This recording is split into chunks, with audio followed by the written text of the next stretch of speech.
6th grade. I hope you're all doing well. سڵاو لە گوڵە جوانەکانی پۆلی 6 گوڵەکانم ئەمڕۆ لە بەشی 9دا ئاشنا دەبین بەوانەی یەکەم باس لە ڕێژە و تێکرا دەکەین.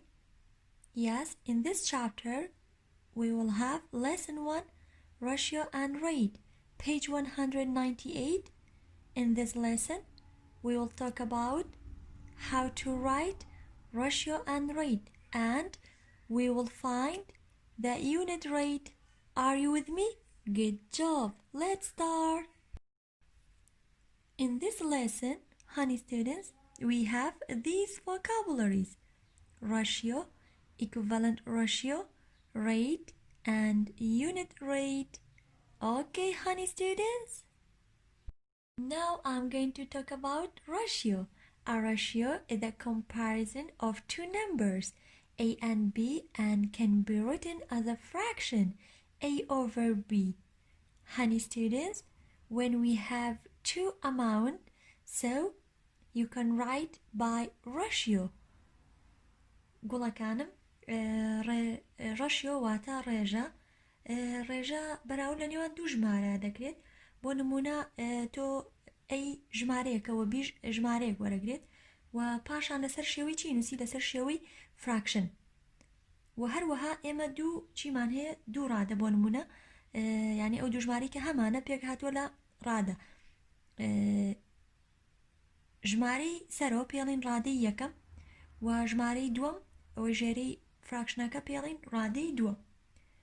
باشە دەتوانرێت ڕێژە بنووسرێ بۆ بەراوردکردن لە نێوان دوو هێندەدا و وەکو بۆ نمونە تۆ ئەڵەی ڕێژەی بەشێک بۆ بەشێک یاخود ڕێژەی بەش بۆ گشت و یاخود ڕێژەی گشت بۆ بەش.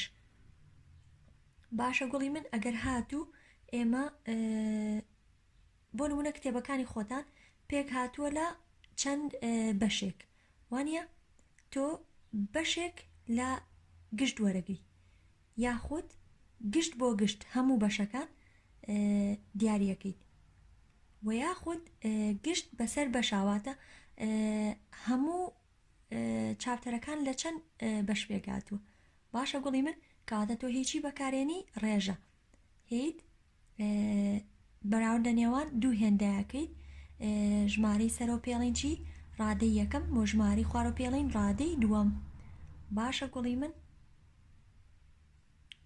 باشە چۆن بتوانم ڕەشیۆ بنووسم؟ وتم بە شێوەی چی نووسی بە شێوەی فراکشن و ئەتوانین بە سێ شێوە بینووسین.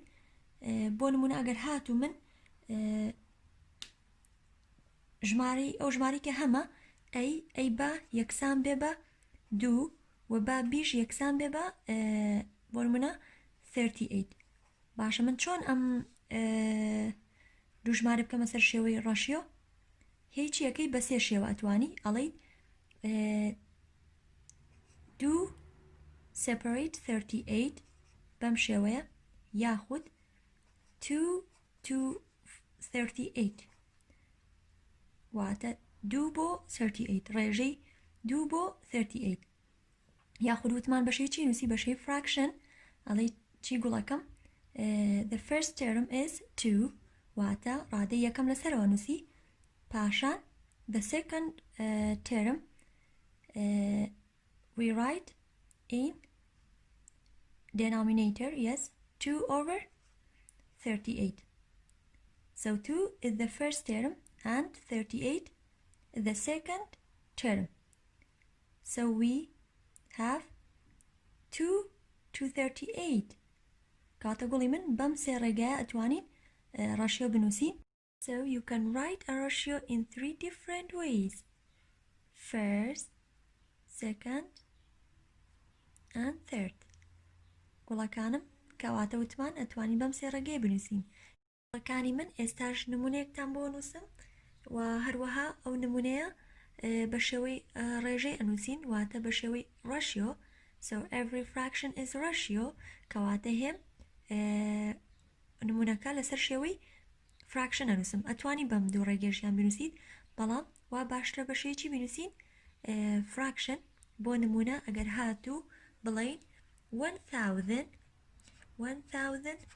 dinars dinars for 4 pence.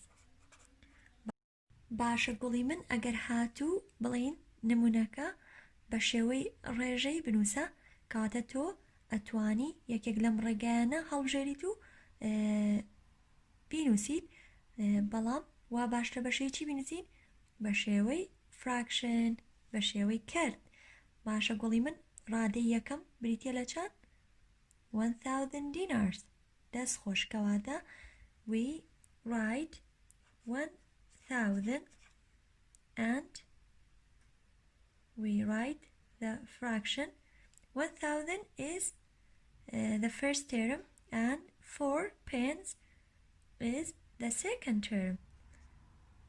Okay, honey students, so we wrote ratio 1000 dinars for 4 pence.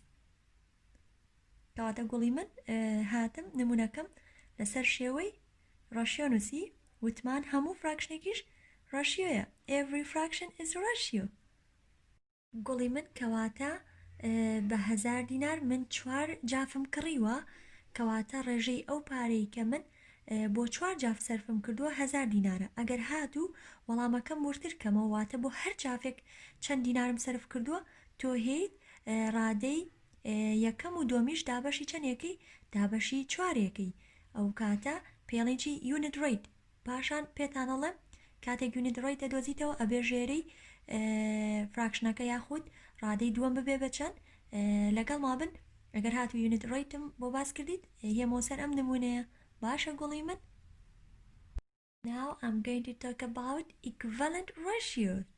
So equivalent ratios are ratios that name the same comparison.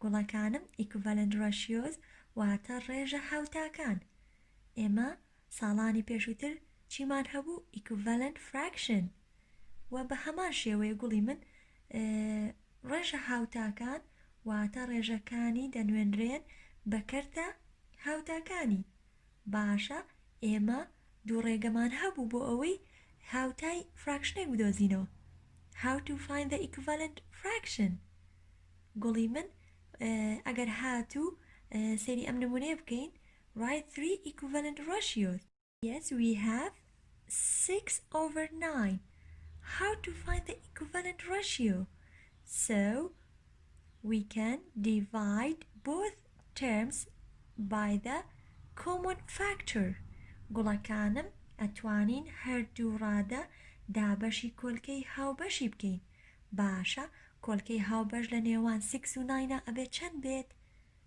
واتە common factor so you can do by to find the greatest common factor honey students so for 6 and 9 the common factor of 6 and 9 first write the factor of 6 1 times 6 and 2 times 3 what about 9 1 times 9 and 3 times 3 but just we write 1 3 so which number is common 1 and 3 but which one is greatest 3 so GCF is 3 honey students now we divide both terms by 3 6 divide by 3 and 9 divide by 3 is equal to 6 divide by 3 good job 2 because 2 times 3 is equal to 6 and 9 divide by 3 is 3 3 times 3 is 9 so the first equivalent ratio is 2/3 گوڵەکانم ئەگەر هاتوو کۆلکەی هاوبەشەکەت زانی پێویست بە دۆزینەوەی GCF ناکات ئەکسەر لە شۆن خۆیەوە 6 divide by 3 is 2 and 9 divide by 3 is 3 so 2/3 is equivalent ratio what about the second equivalent ratio you can multiply both terms by the same number گوڵەکانم ئێستا توانن ڕادەی یەکەم و ڕادەی دووەم بەدڵی خۆتان تایمزی ژمارەیەکی کەن بەمەرجێک ژمارەی سەرەوە ژمارەی خوارشەوە تایمزی هەمان ژمارەیکەن. Yes, we multiply the same number. It's up to you. So we multiply 6 by 2 and we multiply 9 by 2. 6 times 2, can you tell me? Good job, it's 12. And 9 times 2 is 18. So 12 over 18 is another equivalent ratio. کەواتە گوڵی من تا ئێستامە دوو equivalent ratioمان دۆزیوەتەوە واتە دوو ڕێژەی هاوتامان دۆزیوەتەوە و سێم ڕێژەی هاوتا پێک هاتووە لە فراکشنەکە خۆی. باشە گوڵی من کەواتە 2 over 3, 12 over 18 and 6 over 9 are equivalent ratios. باشە گوڵی من کەواتە فراکشنەکە خۆی و هەروەها 2 over 3 و پاشان 12 over 18 are equivalent ratios for what? 6 over 9. Now I'm going to talk about rate. A rate is a ratio that compares two quantities having different units of measure. گوڵەکانم rate واتە تێکرا ڕێژەیەکە کە لە نێوان دوو هێندەدا کە دەپێورێن بە دوو یەکەی جیاواز. باشە گوڵی من ئێمە ڕیت وتمان وەکو تێکرا ئەگەر هاتوو وەکو مین سێریکەین مین چی بوو گوڵی من هاتین ئەو دەیتایی کە دراو بە ئێمە ئەو زانیاریانی کە دراو بە ئێمە هەمومان کۆ کردەوە و دابەشی ژمارەی ئەو ژمارانی کە دراو بۆ ئێمە the number of addends ژمارەی ئەو زانیارانی کە دراو بە ئێمە دابەشمانە کرد وتمان وەکو چی وایە کارتەکانتان ئێمە چەند وانەمان هەبێت کۆمانە کردەوە و دابەشی ژماری وانەکانمانە کرد وایە گوڵی من. بەڵام ڕیت کە تێگەڵین تێکرایە واتە ڕێژەیە کە لە نێوان دوو هێندەدا ئەو دوو هێندەی کە دەپێورێن بە دوو یەکەی جیاواز یەکەکان وەکو چی کیلۆگرام گرام ئۆکەی بۆ نمونە لیتر میلیلیتر. باشە گوڵی من دوو یەکەی چیمان هەیە؟ yes different units. ئاگار لێبێ گوڵەکانم ئێستا گەر هاتو سێری ئەم نمونەیە بکەن 360 km in 9 hours واتە تۆ 360 کیلۆمەتر بڕیوە لە 9 hours. باشە ئەگەر هاتوو من بە شێوەی ڕیت بینوسم بە هەمان شێوتمان ڕێی چییە؟ is a ratio واتە تێکرا پێک هاتووە لە ڕێژەی ئەو دوو هێندەی کە هەمانە. باشە وتمان هەموو ڕەشەیەکیش بە چەند شێوە نووسرێ؟ بە سێ شێوەی جیاواز. وتمان کامیان هەڵبژێرین؟ بە شێوەی fraction. Every fraction is a ratio. کەواتە من یەم ئێستا گوڵی من ئەمە بە شێوەی چی نووسم؟ بە شێوەی ڕەشیۆ واتە بە شێوەی ڕێژە وتمان هەموو ڕێژێکیش بە شێوەی چی نووسم؟ بە شێوەی fraction. و چەند ڕادەمان هەبوو؟ 2 terms. yes 360 kilometer is the first term and in 9 hours is the second term. کەواتە گوڵی من ڕێیتیش بە هەمان شێوەی ڕێژە ئەینووسین ڕادەی یەکەم لەسەرەوە و ڕادەی دومیش لە خوارەوە. ئەگەر هاتوو وەڵامەکەم ورترکەم ئەبێ بەچی unit rate هاوتم لە ڕەشیۆشە تمەگەر هاتوو تۆ 1000 دیناری سەرف کردبوو بە 4 قەڵم ئەگەر هاتوو بۆ هەر قەڵەمێک یاخود بۆ هەر جافێک چەند دینارە سەرف کردووە ئەبێ هەردوو ڕادەکە دابەشی ژمارەکەی خوارەوت کردایە. بە هەمان شێوە ڕێیتیش گوڵی من ئەگەر هاتوو وەڵامەکە ورتر بکەینەوە ئەبێ چی بکەین؟ بزانین بۆ هەر سەعاتێک چەند کیلۆمەتری بڕیوە هێم چی یەکەم هەردوو ڕادەکە دابەشی چی یەکەم 9 ئەو کاتە بێ بە بابەتی چی unit rate. ئێستا دوای ئەم بابەتە چیت بۆ باسەکەم unit rate. بەڵام لەمە بزانە تێکرا پێک هاتووە لە چی ڕێژەیەکە لە نێوان دوو هێندەدا کە دەپێورێن بە دوو یەکەی جیاواز دوو یەکەی جیاواز واتە چی واتە ئەمان کیلۆمەترە ئەمان بەچی بە سەعات باشەمە پێک هاتووە لە چی لە دووری ئەی 9 hours مەبەستمان لە چێ لە مەبەستمان لە کاتە واتە 360 کیلۆمەتری بڕیوە لە 9 سەعاتە باشە گوڵی من بابزانین لە هەر سەعاتێکە چەند کیلۆمەتری بڕیوە کەواتە هێم وەڵامەکەم ورترە کەمە گوڵی من هێم ئەڵم چی 360 over 9 is equal to فراکشنێکی گەورە دروستەکەم پاشان 360 over 9 so we divide the first term by 9 and the second term we divide by 9 is also yes why we divide by 9 گوڵەکانم بۆ دابەشی نوێیەکەین لەبەرەوەی ژێرەکەی ببێ بەچەند بە 1 واتە بزانین لە هەر ساعتێکە چەند کیلۆمەتری بڕیوە 9 divide by 9 is 1 باشە 360 divide by 9 easy can you tell me yes we write 0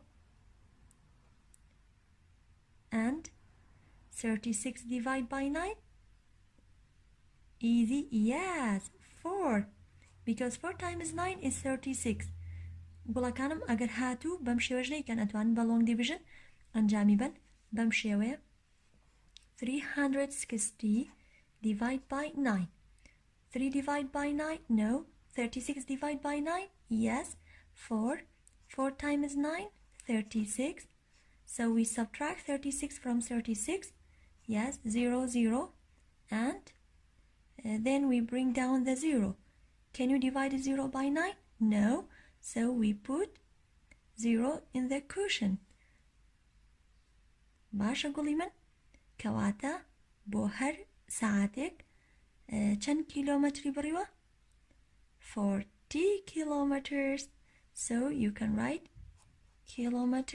kilometer per hour okay honey students گوڵەکانم 40 over 1 ish ئەبێ بەچی 40 وتمان هەر ژمارێک دێنامینێتەرەکەی 1 بێ چی دانینەوە نەمیرەیتەرەکە کەواتە گوڵی من 40 over 1 is 40 کەواتە بۆ هەر سەعاتێک چەند کیلۆمەتری بڕیوە 40 کیلۆمەتر جا هەر کەسێک بێت 40 کیلۆمەتری بڕیوە لە سەعاتێکە باشە گوڵی من ئەمە پێکهاتووە لە unit rate واتە تێکرای یەکە دوایی ڕیت ئەمەتان بۆ باسەکەم بەڵام ئێستا زۆر ئاسانە بێلاتان چونکە من هاتم کاتێک من باس کرد ئەمە یونیت ڕیتە تا ئێرە گوڵی من پێکهاتووە لە ڕیت پاشان بۆ هەر سەعاتێک یان بۆ هەر یەکێک کە ڕادەی دۆممان کرد بە 1 پێکهاتووە لە یونیت ڕیت باشە گوڵی من ئێستا ئەویشت بۆ باسەکەم لەگەڵ ماون Now I'm going to talk about unit rate. A unit rate is a rate that has 1 as its second term. گوڵەکانم unit rate واتای تێکرای یەکە یان تێکرا لە یەکێک بریتیە لە تێکرایەک ڕادەی دووەمی واتە ژێرە بریتیە لە یەک Write a ratio in a fraction form then find the unit rate. گوڵەکانم وەکو پێشتر لە ڕەشیۆ بۆم باسکردن وتم هێمۆ سەر ئەو نمونەی کە باسمان کردواتە بۆ 4 قەڵەم یاخود بڵین جاف لێرە قەڵەمم نووسیوە کێشە نیە گوڵەکانم بۆ 4 قەڵەم بیان بۆ 4 جاف من چەند دینارم خەرج کردووە 1000 دینار باشە سەرەتا بێ من ئەم نمونەی بخەمەوە سەر شێوەی چی سەر شێوەی ڕەشیواتە سەر شێوەی ڕێژە وتمان هەموو ڕەشیۆیەکیش بە سێ شێوان نووسرێ yes you can write ratio by 3 different ways so بەڵام کامیان هەڵبژێرین so we choose fraction every fraction is ratio بەم شێوەیە گوڵی من so the first term is 1000 dinars and the second term is 4 pencils باشە گوڵی من کەواتە من هاتم ڕادەی یەکەم و ڕادەی دووەمم نووسی و پاشان ئەگەر هاتو یونت ڕێیت دۆزمەوە باشە بۆ هەر قەڵەمێک چەند دینارم سەرف کردووە هێم ڕادەی یەکەم و ڕادەی دووەم هەردووکی دابەشی ڕادەی دووەمەکەم باشە گوڵی من بۆ ئەوەی ڕادەی دووەم ببێ بە یەک باشە گوڵی من چونکە یونت ڕێیت پێمانەڵێت بریتە لە تێکڕایەک ڕادەی دووەمی واتە ژێرە پێک هاتووە لە یەک باشە گوڵی من کەواتە هێم فراکشنەکە بەم شێوە لێ یەکەم 1000 dinars divide by 4 and 4 divide by 4 can you tell me 1000 divide by 4 گوڵەکانم ئەگەر هاتوو ئێمە 1000 دینارمان هەبێت دیڤایدی 4 ئەبێت بە چەند ئەتوانی لۆنگ دیڤژن بەکاربێنیت بەڵام ئەگەر هاتوو 1000 دابەشی 4 زۆر ئاسانە ئەبێت بە چەند دابەشی 4 یاس واتە چەند 250 مەبێت 4 باشە گوڵی من ئێمە دابەشی 4 کەواتە ئەبێ بە چەند بەبێ 250 so 1000 divided by 4 is 250 dinars لەبەرەوەی 4 ئەبێت بە چەند ئەبێت بە 1000 دینار باشە گوڵی من کەواتە ڕادنووسین 1000 divided by 4 is 250 dinars 4 divided by 4 is 1 کەواتە گوڵی من هەر قەڵەمێکم کڕی بە چەند بە 250 کەواتە یونت ڕێیت پێمەڵێت ئەبێت ڕادەی دووەم بکەین بە چەند بە 1 هیچی یەکەیت گوڵی من هەر ژمارەیەکت هەبێت هی ڕادەی دووەم سەرە و ژێرە دابەشی هەمان ژمارەی ڕادەی دووەمیەکەیت باشە گوڵی من بۆی ڕادەی دووەم ببێ بە چەند بە 1 واتە کاتێک تۆ کیلۆمەترە بڕیت و دینار سەرفەکەیت یاخود شتێک ئەنووسیت لە چەند کاتێکدا تۆ بەڵامە بێ چی بکەیت ژێرەی فراکشنەکە یاخود ڕادەی دووەم بکەی بە 1 لێرە ئێمەوتمان بۆ هەر قەڵەمێک 250 من سەرف کردووە خۆی لە سەرتا پێی وتوین 1000 دیناری سەرف کردووە بۆ 4 قەڵەم ئەگەر یونت ڕۆیت دۆزینەوەواتە بۆ هەر قەڵەمێک چەند دیناری سەرف کردووە 250 باشە گوڵی من For homework, honey students, page 199, number 4, number 7, 8, 11, 13, 15, and number 20. گوڵەکانم لە page 199 کۆمەڵێک ئەرکی ماڵۆت هەیە بە هیوان بتوانی شیکاریان بکەیت ئەگەر هاتوو هەر پرسیارێکیشت هەبێت بە چاوان وەڵامت ئێمە ئەتوانی پێم بڵیت یاخود لە کۆمنت بۆم بنووسیت هیوام تەندروستێکی زۆر باشە بۆ هەمووتان سوپاسی و گوڵە جواناناکەم کە بەردەوامیان یاوە بەوانەکان و سوپاسی خێزانەکانتانەکەم ماندوو نەبن و بیری هەمووتانەکەم گوڵەکانم بە هیوان بتوانین لە ئایندەیەکی نزیکە بەیەک شاد ببینەوە سپاس بۆ گوێگرتنتان کاتێکی شادتان هەبێت